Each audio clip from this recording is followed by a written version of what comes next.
Hello people, ఈరోజు నేను Coimbatore Ooty 3-day trip plan చెప్పబోతున్నాను. సో ఇది టోటలీ మా ఎక్స్పీరియన్స్. నేను ప్రీవియస్ వీడియోలో చెప్పినట్టుగా మేము చెన్నైలో ఉంటాం. సో మేము చెన్నై నుంచి Coimbatore, then Ooty, then again return మేము ఎలా చేసాం, ఏవే ప్లేసెస్ చూసాం అవన్నీ నేను మీతో షేర్ చేసుకుంటాను. సో ఫస్ట్ వచ్చేసి మేము చెన్నై, మాకు వర్క్ అయిపోతేనే నెక్స్ట్ నైట్కి మల్టిపుల్ బస్సెస్ ఉంటాయి చెన్నై టు కోయంబత్తూర్. సో మేము ఒక బస్ బుక్ చేసుకుని అక్కడ నుంచి వెళ్ళాం. సో చెన్నై టు కోయంబత్తూర్ చాలా బస్సెస్ ఉంటాయి. ఈవెన్ స్లీపర్ కూడా మనకి 500-400 రేంజ్లో అలా వచ్చేస్తుంది. సో అక్కడికి వెళ్ళేసిన తర్వాత కోయంబత్తూర్లో దిగాం మార్నింగే.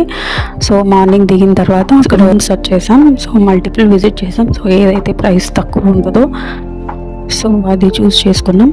అలా మేము 2 daysకి తీసుకున్నాం. సో 1 day ఫర్ 24 hours అనమాట. సో 24 hours అలా 2 daysకి తీసుకున్నాం. అది 1300 పర్ డే అలా పడింది. సో అలా తీసుకున్నాం. సో వన్స్ రూమ్ తీసుకున్న తర్వాత ఫ్రెష్ అయిపోయి ఇంకా మేము గూగుల్లో సెర్చ్ చేసాం అనమాట, బైక్ రెంటల్స్ ఎక్కడ ఉన్నాయనేసి. సో దగ్గరున్న ప్లేస్కి వెళ్ళేసి ఇక్కడ స్కూటీ తీసుకొని సో మేము ఆదియోగికి స్టార్ట్ అయిపోయాం. ఆఫ్టర్నూన్ ఈవినింగ్ కల్లా వెళ్ళేసాం.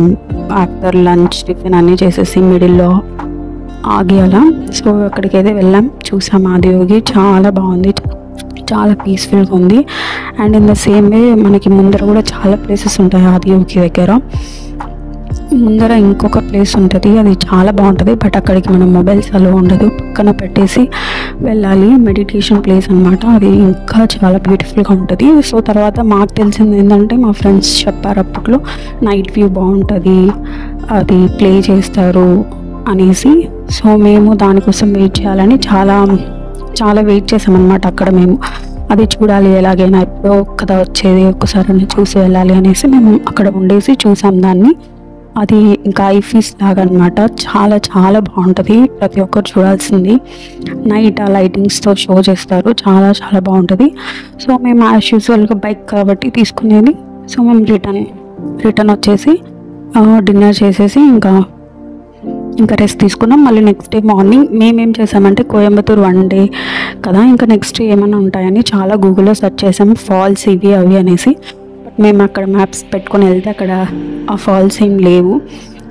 So second day is totally flop day. So మేము ఆ స్కూటీ రిటర్న్ ఇచ్చి మళ్ళీ మేము ఇంకొక బుల్లెట్ తీసుకున్నాం ఊటీకి వెళ్ళడానికి. స్కూటీ కూడా తీసుకోవచ్చు, but Ooty route is totally different అనమాట. సో మేము బుల్లెట్ ప్రిఫర్ చేసాం.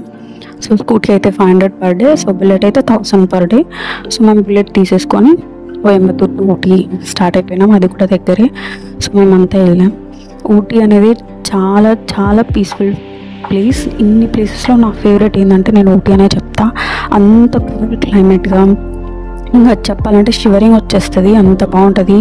మనం పైకి వెళ్ళి మేఘాలను టచ్ చేస్తున్నామా అన్నట్టు ఉంటుంది. సో మనం వెళ్ళే దారిలోనే మనకి లా ఫాల్స్ కనిపిస్తాయి, నెక్స్ట్ రోజ్ గార్డెన్ ఉంటుంది, and next chocolate factories multiple ఉంటాయి మనకి.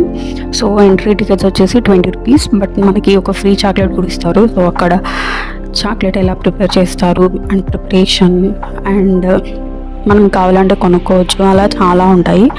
అండ్ ప్లేస్ కూడా చాలా పీస్ఫుల్గా ఉంటుంది, మనం పైకి వెళ్తున్నట్టే ఉంటుంది. So and next dolphin nose point, అది కూడా చాలా బాగుంటుంది. సో ఇలా మల్టిపుల్ ప్లేసెస్ అన్ని మేము అక్కడ చూసేసాం. బట్ మేము చెయ్యంది ఏంటంటే అక్కడ స్టే చేయలేదు. మేబీ స్టే చేస్తే ఇంకా బాగుంటుంది ఆ కూల్ క్లైమేట్కి, బట్ మాకు టైం లేదు. సో మేము ఈవినింగ్కి రిటర్న్ అయ్యాం ఊటీ నుంచి కోయంబత్తూర్కి. దాని కోయంబత్తూర్లో మా బుల్లెట్ని రిటర్న్ ఇచ్చేసి మేము మళ్ళీ చెన్నైకి వెళ్ళిపోయాం.